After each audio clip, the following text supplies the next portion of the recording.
Southern California is located in a semi-arid region with limited local water supplies. As a result, 60 to 70% of the water supplies originates from imported water from snowmelt in the Sierra Nevada and Rocky Mountains. California is the most populous and agriculturally productive state in the United States, and it's developed an extensive reliance on an imported water supply and conveyance system. Snowpack is primarily controlled by temperature and precipitation, and as a result, the Southwest, and specifically Southern California, is much more vulnerable to climate change impacts. In a joint study by Loyola Marymount University in Southern California and the Climate Change Science Institute at Oak Ridge National Lab, we find that changes to extreme hydrologic events to the water cycle in the Southwest United States can cause further water deficits. In one of the most computationally expensive regional climate modeling efforts in the United States to date, we use a large number of very high-resolution hydrological simulations computed on Titan, the fastest supercomputer in the United States here at Oak Ridge National Lab. Our results show that by 2050, we project an additional 2 degrees Celsius temperature change in the Southwest United States, with the strongest warming occurring over the mountainous regions.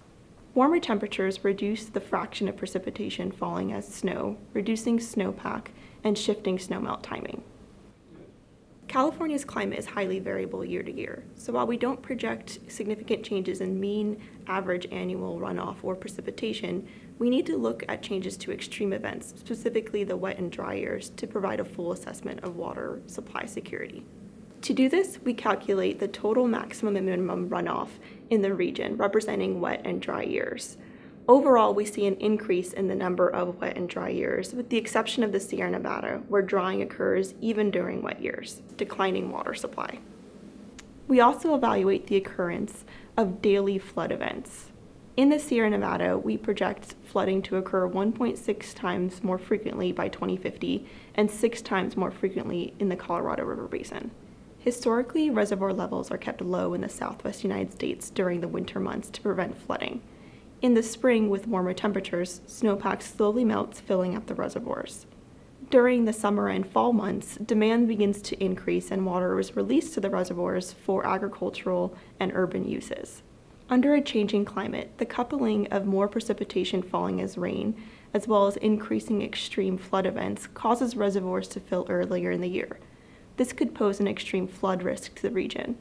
As a result, water must be released from these reservoirs, causing a decline in water storage and water availability in the summer months for those urban and agricultural uses of water.